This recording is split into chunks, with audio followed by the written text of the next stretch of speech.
Welcome to the Afghanistan Project Podcast. We have a super informal but awesome episode today with Sweet. The very familiar. That's my specialty, informal but awesome. Right? I love it. Informal but awesome. That should be informal but awesome. Instead of grumpy combat veteran, we have That's right. Informal but awesome. You guys know Will Selber, retired lieutenant colonel, now doing his own thing on all of the platforms, including the new podcast, Shoulder to Shoulder Podcast. So we're here to talk about your reunion with Ahmadullah. Yeah. And a couple other things today. I think we're just kind of like going to go with it. Yeah, let's do it. Yeah. So tell everybody why we're here in the first place. Yeah. Well, so I'm trying to remember the time frame. In April, I got my last combat interpreter out. His name is Ahmadullah. And the story of him like getting here is almost surreal, but it's true. He is the last of my kind of flock that I felt kind of personally responsible for. There's still people I know who are in Afghanistan, but I didn't. It was just different. He was my interpreter. Like he was my brother. We spent a year together in Gorak, Kandahar in 2012 when I was doing village stability operations. So 12 years ago, and that's unbelievable. And so I was his first guy that he ever worked with. You know, he's brand new. You know, young 19-year-old kid. Yeah, just a baby. And then he went to like one of the worst places. Gorak, Kandahar isn't the lovely sunny locale that people think it is, right? Right next to Sangin and below Derakud. So he came out there. Most of the interpreters just wanted to run away when they landed. So, but yeah, so that's how we started. And I was the advisor to a district governor, and then also was doing tribal engagements, mapping the human terrain then. And so I when I left, I wrote him a letter of recommendation for an SIV package, and left in 2013. Oh my God. And yeah. And along the way, I just, life goes, and we lost touch. Something happened. Who knows? I'd probably drop my phone or something. And I just lost contact with him. And then he reappeared in the spring of 2022 after the fall. I got an email from his lawyer. And his lawyer was like, "Hey, is this Will Selber? We've been looking. I don't know. You wrote this letter recommendation for Ahmadullah." And I was like, and this was during like the middle of like the fall. It was still pretty bad. It's the spring, and I was like, "Yeah, of course." And he was at that point he was having problems with his SIV package because Mission Essential Personnel in all their glory gave him bad paper, said that he had been fired, and he wasn't. He had never been fired. And I, because I was like, when his lawyer was like, he's in Pakistan right now. I was like, why isn't he here? What's going on? So that's the story. The MEP kind of gave him bad paper, and if you have a bad paper when you submit a special immigrant visa package, it can completely delay it or knock it out or just more problems or just get rejected. And so I had to resubmit that. We just resubmitted that letter. And I also, reached out to Mission Essential Personnel, and they were like, "Nope, we're not changing. This is what happened." So then I signed an affidavit saying that they were wrong and that I was there and all the bells and whistles.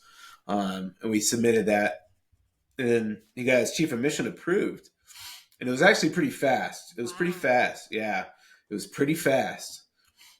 And so I was like, wow, that was really fast. And so I'll be honest with you, I was like, he's going to make it, and it's going to take some time, but chief of mission approval, there's no reason for him not to. It's just a matter of time. Well, then the Pakistanis started kicking Afghans out.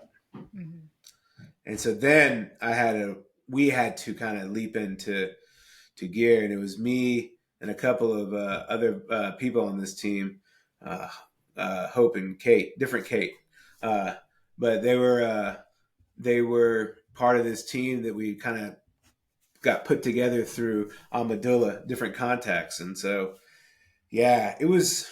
So we were the ones, the three of us, kind of put together this plan to take care of him while the Pakistanis were doing all this stuff. Okay, hold on one second. Well, That's okay. Could you tell that was frozen? Yeah. Yeah. Okay. So what I heard last was at 3305, leap into gear. So can you start over with the sentence of leap into gear, and that way I can. Okay, leap into gear. Yeah. So. Leap into, yeah. Yeah. So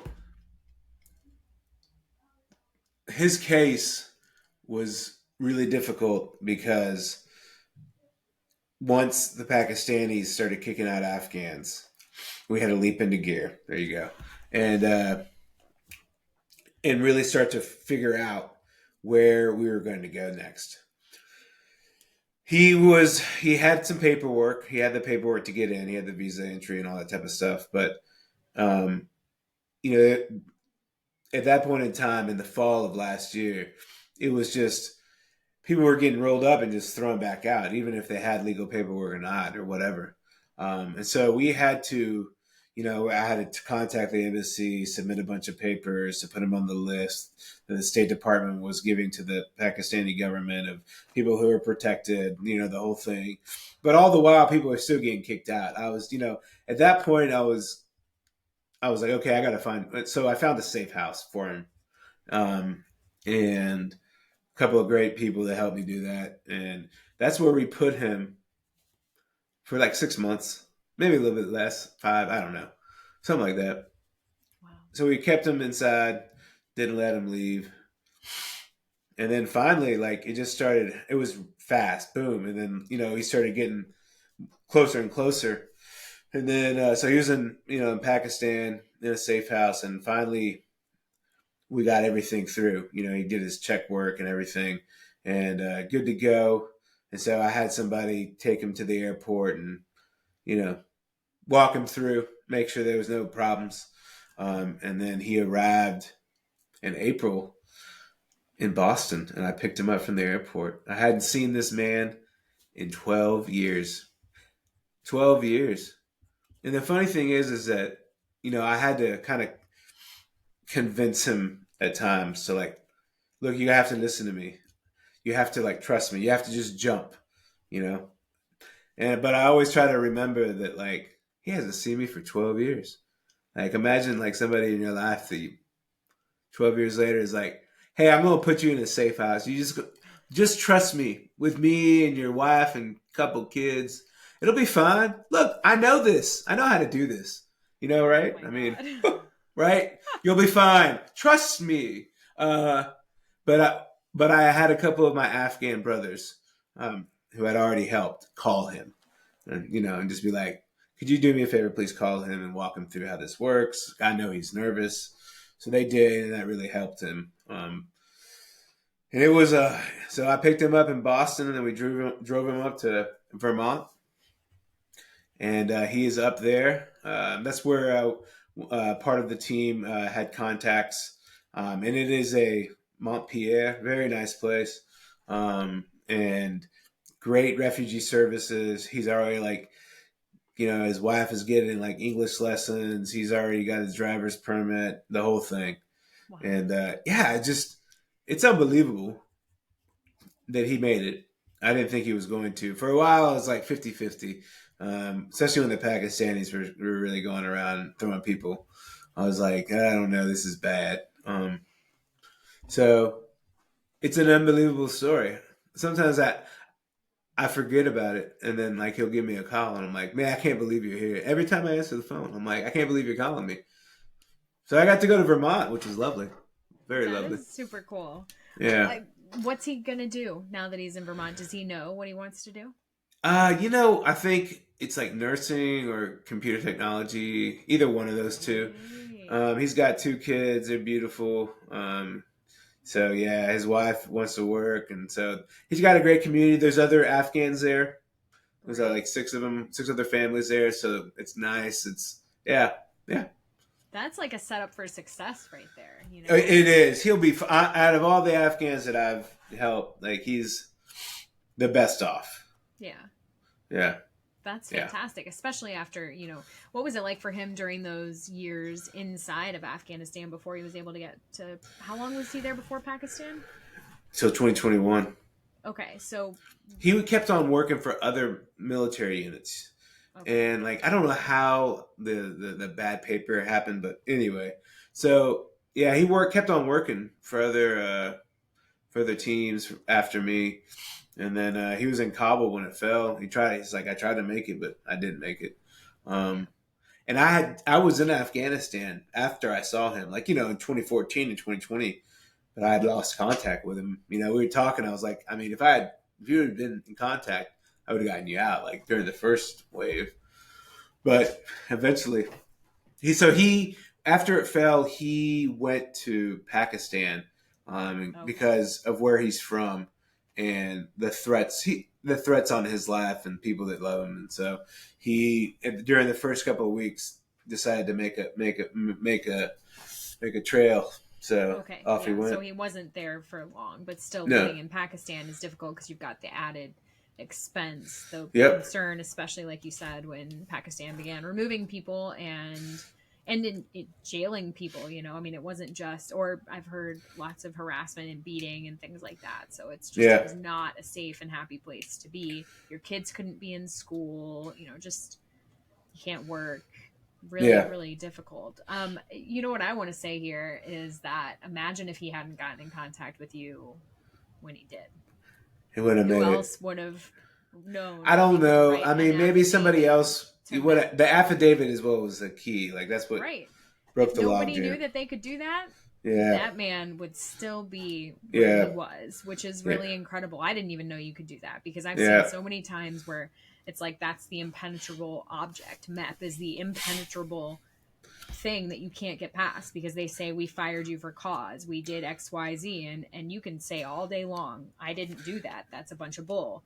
And it doesn't matter. So I'm amazed I tell you, I think like I've signed it on my like squadron command. This is back when I was active duty and I was a squadron commander. So I signed it under my own squadron's logo and like my own pin and like the whole thing with like all the stuff on my end that shows, it came from me. It helps a little bit more heft institutionally. Yeah. Yeah. Well, I mean, what good is all that rank if you can't? Exactly, and it's not worth much, but like getting the Afghans out, it helps. So for sure, it's worth plenty, and it's definitely worth that. It's experience, and it's also a lot of heaviness, and that's the part I want to talk about too. So I know how excited you were to get Ahmadullah out. Like I know that was something you were looking forward to, and you just had a piece out in the Bulwark today. About what happened afterwards. And so there's obviously. And I can commiserate, not in that level at all, but like, going through divorce, you're like, I'm good. Oh man, I just got over this hurdle. And then like, shit, here comes this, you don't even know it's going to come because you think you're good. You're on the other side. And so it sounds like that's kind of what happened with you after Ahmadullah came over. Yeah. What went on? And I just think there was a couple of moments in that whole thing. Mm-hmm. During the last week or so, they got kind of dicey. A couple of moments where I was kind of like, some things weren't going as fast as I wanted them to, and I had some technological failures, blah blah blah, and just really kind of. It's an environment where you, it's like an operational like environment, and so because I'm tracking what he's doing, people are reporting to me. We're picking him up from the airport. We're here. We're there. We're here. We're 48 hours. All that type of stuff, and it just was just heavy. I mean, So I came back and I just had like this. I had my first flashback in like 3 or 4 years, longer than that, 10 years. I don't know. Wow. Last time I was in DC. And I had one, but I had one at a gym. And like, I had to, get a cab to go home, and like, it was just so overwhelming. It just kind of opened up a floodgate of emotions for me, um, and when you do work like this and you get people out, it opens up all the stuff again, because you remember why you're so mad. You're all the things about loss and all the things about the betrayal that happened in Afghanistan are just opened up again, and so you got to kind of heal from it again. And so it devastated me for like a week. I was out. Like after the week after, went down for like 3 days, and I was just like, and then finally I went on a road trip actually to the great state of Texas, and I can't, and I was there, right? I went down to Texas and saw all my friends. It was a great trip, and then I was at my niece's conference championship game, or track meet, and she's really a great athlete. And I was like, I missed all this. I was gone to the war. I missed seeing her grow up. And I reached in my pocket. I pulled out my phone, and there was a text from this guy named Colonel Nazir. And this is one of the guys that I had lost during the first part of the withdrawal. He was a graduate of the Command General Staff College. Yeah. And so if you do that, it's a pretty big deal. That means you're very smart, speak English fluently. And he graduated from that, and I bumped into him when I was in Afghanistan the last year, and he was part of this thing called the Strength and Wisdom Network, which was like something my office had for all the graduates of American professional military universities. So he was part of my flock when I was trying to get people out, and I didn't get him. And then I wrote him a letter, to try to. I think it was like another letter on top of the one that he had for the P1. I tried to write another one for him. I was like, keep this one. This will, keep this one at all times with you. This is for me. And somehow along the way, I lost track of him. And, I just, at that point, it was, probably January 2022. And at that point, I was just like complete chaos, and despair and the horribleness that happened that first year. And I just forgot, I was like, well, he's dead, probably. He's probably dead. And just kind of moved on with life. And there he was. He's just like, hey, do you remember me? What? Where are you? He's like, I'm in Denver. What? Oh, God. What? And so this man, and it's just not, so there's been a lot of stories about like individual Afghans who made it, right? Who like got to Brazil and then just joined the herd, right? And made it all the way through. Just one. And that's amazing in and of itself. Like, oh my God. This man brought all 7. Everyone, his entire family made it. Expensive. And yes. Did he say anything about what Darien was like the Darien Pass with all of them? No. So his English is better than my posh too. And I've only talked to him like 3 or 4 times. I've been calling some people on his behalf, trying to figure out if there's anybody that's an immigration attorney in Denver, please reach out to me. God, I need help. But like, he flew to Brazil on a temporary visa. And then from there, and then he crossed late last year and was detained, legitimately claimed asylum, right? This is how it's supposed to work, right? Right. A legitimate claim to asylum, like showed the people my letter that he took pictures of all of his documents and then he burned them all. Yeah. And so, which is what, for anybody who's listening who doesn't know why you would do that, because it sounds like a crazy thing to do. You do it because when the Taliban come door to door searching for you, you don't want them to find your documents. Yep. So you hide them in the deep storage on your phone and send them to only your most trusted contacts, and you burn the physical ones. So. Yeah, and so yeah, he brought me back my letter. That's It's pretty amazing. I mean, I can't. If somebody told me that he was going to pop back up, I was like, no way. But I would have been like, I mean, good for him. But then when he brought it everybody, I was like, dude, I don't believe you. Just take a picture and send it to me. And he did. I was like, I can't. Oh my god. that's amazing. And like, were Yeah. they all his kids? The other, was it his Wife, and 5 kids. Yeah. Yeah. Okay.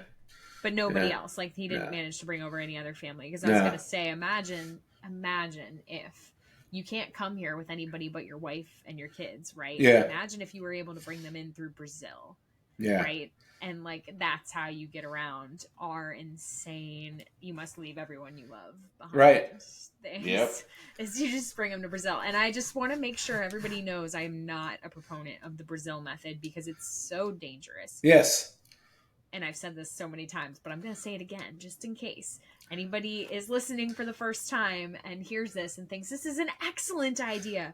No, because Darien is super deadly. I've heard about infants being washed away and killed, like all sorts of terrible things happening in the Darien Gap Pass, whatever.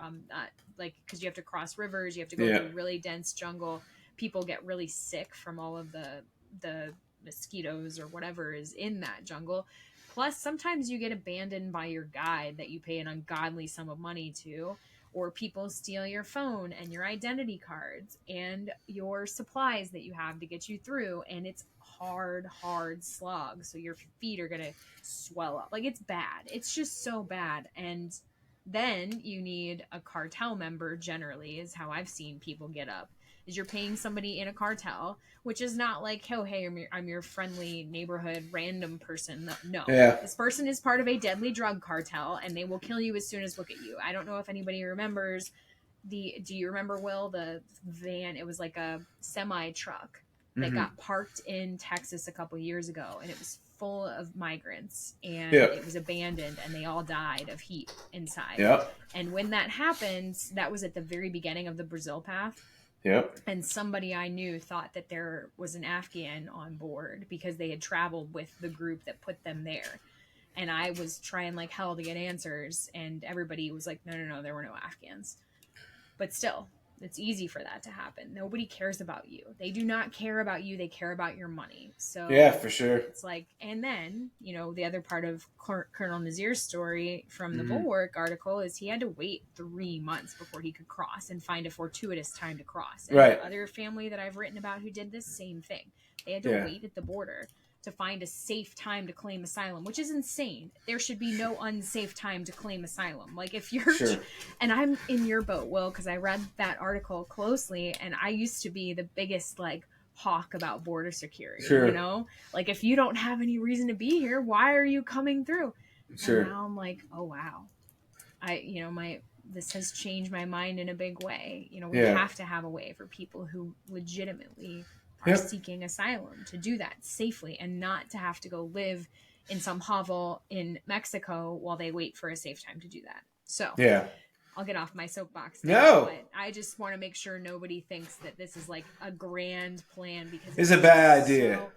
But it's but he made it. I mean, is because like you said, Command General Staff College, like all these things, this man and he was smart with his money. I mean, he was preparing for a day like this. Because they knew we were going to leave, and they didn't. And the smart ones prepared for it. So it's one of the things I want to kind of underscore this when people start like, there's a lot of like, well, they're all corrupt, and I'm like, yeah, that's not part of it. Sure, right, got it, of course. But like, if you talk to some of them, truthfully, when they talking about corruption, I've talked about half of the Afghans that I know. When I talk to them privately, they're like, yeah, I took some because I knew you guys were going to leave. And I was wondering what I'm going to have when like I have to leave the country because I wasn't one of like the 3-4 star. I wasn't a minister and I didn't have dual citizenship because a lot of those guys that got out early, right? Like Ghani and all the rest of them that had dual citizenships, they could just, boop, I'm out of here. Yeah. But not these guys. So they had to prepare for it. And it definitely Look, Afghans, whatever you think of what happened, they're survivors. Yeah. Yeah. But it's unfortunate that the people who we promised we would take care of them had to be survivors. And so it's like when you could just tell from, I recall it from 2013 on. And before then, you know, I really did feel during the surge like we were going to stay. And like we were really going to get the job done, even if it meant blood's treasure, you know, all these things were going to get lost, because they did. I watched it. I watched the casualties just roll in during the surge. Yep. And then you could just tell, oh no, we're done with this, and you know, we're ready to go. And it was such a half-hearted effort when I left the intel community, because we wanted out. And I don't know what it was like after that, because I was so horribly impacted by it that I had to push it away. I could only live in the past of Afghanistan. I could not look at the present, because there was nothing I could do about it, and it drove me nuts. So, you know, maybe we did look like we cared more in the years that passed after 2013, but I felt it in 2013. We just wanted out. Oh, we've wanted out for a long time. I mean, I mean, good Lord. I mean, talk about Afghanistan and all the mistakes we made. I was kind of talking to somebody about this. It's a working theory that I have. I'll probably write about it at some point. That it wasn't just the final, everybody talks about the betrayal, and that's a big one. The last thing when we left. What people don't really realize is that it was built on the back of 1,000 betrayals, where we went into valleys that we shouldn't have, and told them that we were going to stick around. And we made promises here, we made promises there, and then another unit came in, and those promises didn't hold up, and that created a permission structure through the entire thing for people to just walk away from it all. Because everybody who came up through it made promises they should never have made. And so it just created this huge permission structure for the final and ultimate one, is when we walked away. And one of the things that there was just so many of these small moments throughout my over 3 years in Afghanistan that, you know, where people would come up and be like, you know, these guys came into my valley last year and they said they were going to do a bunch of stuff. And some of it's true, some of it's not, but that was a perception. And I just think that at the end, it's just the ultimate betrayal, and it was built on the back of a lot of them. And it makes me very sad, but you know, I find a little strength from Ahmadullah, who, like, I call now every Saturday at 11. I give him a call. He gives me an update, all the things he's doing. Start doing that also with Colonel Nazir, you know. So it's good. I'm happy that they made it. You know, now the real fight begins, right? Because now they got to get used to this brand new country and all the things. Well, yeah, and like you said, and I now feel silly for calling him Nazir, but Colonel Nazir, you know, he's got to now face his asylum trial, right? He's got to go sit in front of a judge and explain why he wants asylum, and that's scary too. I remember when that family that I wrote about had to do that, and the judge just was like, "Well, what would happen to you if I sent you back to Afghanistan?" It's like, you don't know. Like, then of course not. Standing in front of this courtroom, like, you need to educate yourself.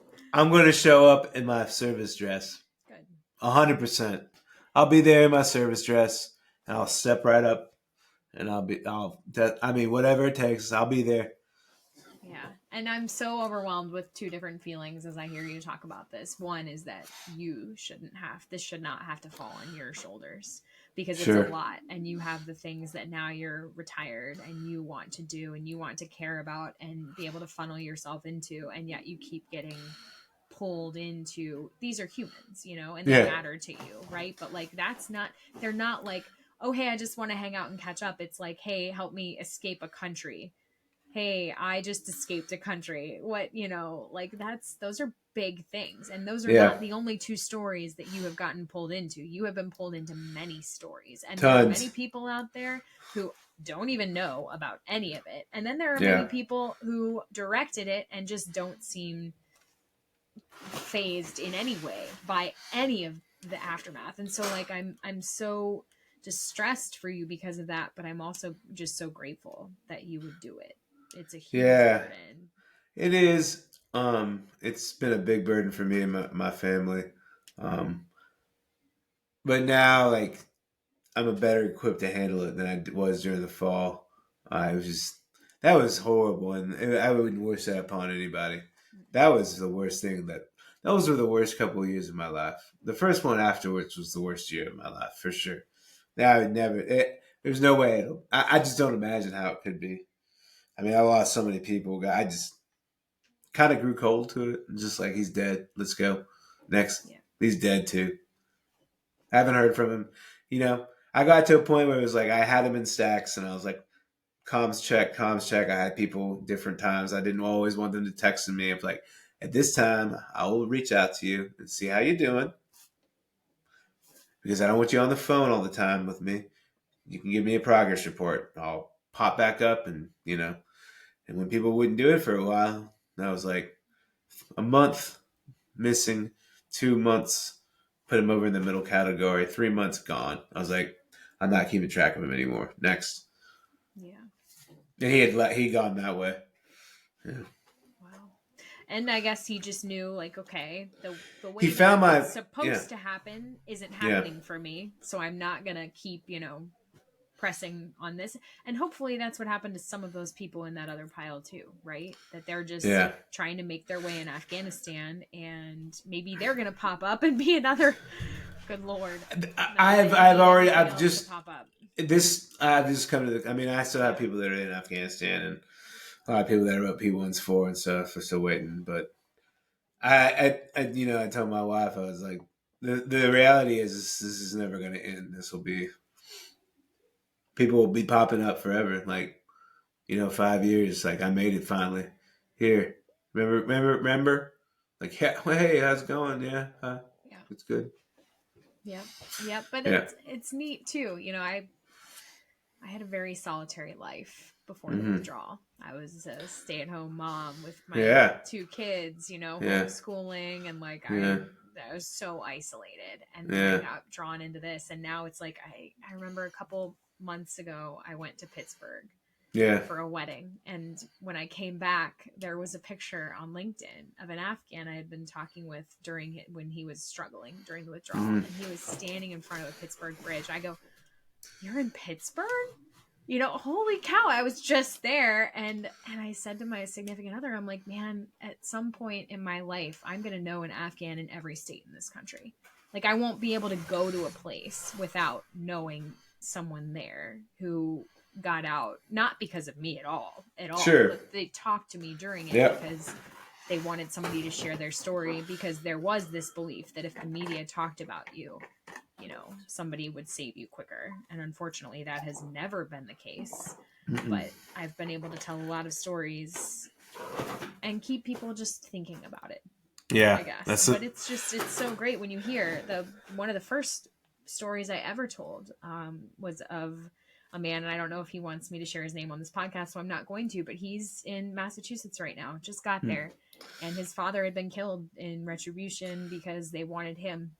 Yeah. And his father wouldn't give him up, and that's amazing. Said he'd left the country.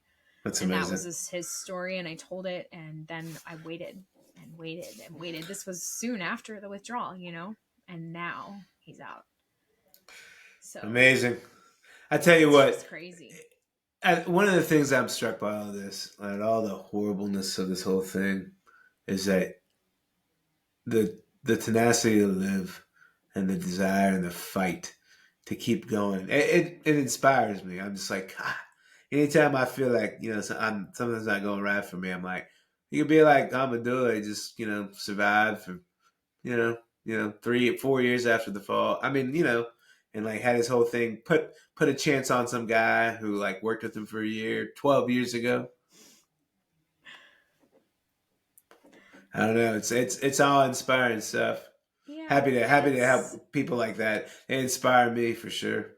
Yeah, and you get to be somebody's person like that. That's not something everybody gets to do. And that's an important thing when it gets hard, is just to remember, it's hard, but like I did something that other people would not have been able to do. Yeah. But I want you to be able to get to spending the time with your family and I am all of those things, So I am. I'm going to give you the opportunity to deliver a final word or, final, I don't know. Yeah. So, hey, come over and check us out on Shoulder to Shoulder. I'm about to publish another podcast called Stories from My Brothers, Tales of the Afghan Security Forces. We're going to kind of start trying to counter the narrative that like the Afghans didn't fight, because that's a lie, and people shouldn't lie about people, especially people that we left behind, and badmouth them, because they didn't. They fought. Yeah. Yeah. Their ally, Pakistani ISI, didn't leave the battlefield. We did. So, yeah. So, yeah, that's coming out. And then, Cool. just writing and enjoying retirement. So, thank you so much for having me on, Beth. And thanks for everybody who's been reading some of my stuff at the Bulwark, and expect more to come. It's always good. There's so much heart. You put a lot of your heart into everything that you do. And I love that. And I think that, if people aren't following you, they need to get on Substack. I appreciate it. You're still Grumpy Combat Veteran there, right? The Grumpy Combat Veteran. Yeah. That's me. Yeah, I write daily. I'll make sure all of this stuff is going to go into the show notes. Oh, I appreciate it. Everybody can just follow all of the things. And I can't wait to see your stories too. I think it's really important that we remember that lie, it is a lie. That Afghans absolutely fought. And, in some cases, people did turn in their weapons rather than get slaughtered by the Taliban. But they didn't just give up. They knew nobody's coming. Nobody's coming, and I'm just going to get slaughtered here. But there are many people who fought up till the end, and it's just... 70,000 died, over 3,000. More Afghan security forces members died the last year alone than all American KIAs in Afghanistan. So. And that's the thing that's sickening to me. I know we're trying to wrap up here, but I just want to say, we said... We made the Doha Agreement. You're not going to kill our people. We never let the Afghans have a word in that. We set that up, and we didn't give a shit that they were just dying by the droves. We left, and we left them high and dry. We left them without anything to defend themselves in many cases, And then we have the audacity to say the things that our leaders said, that, there was no chaos, that, they gave up, that all these things. And it will never be okay. Because by this time, how many times have you and I said it, Will? You need to stand up and say, we screwed up. Yep. And nobody's going to do it. Nobody's ever. Probably not. No. So, and yet we demand it of other countries. That's exactly right.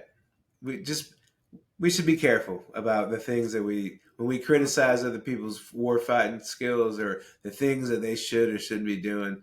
We should kind of take a look at our recent past. We don't have to go back in the way back time machine, just like a couple of years. It's very true. I've noticed that myself a lot, and I need to start writing about that. But maybe if I can come up with more hours in the day, maybe you can start doing it too. Well, I'll try my best. The drums. There you go. Drums. Well, everybody, thank you for listening to us, and tune in for more the Afghanistan Project Podcast content in weeks to come. Tasha Kaur, and hope to see you soon.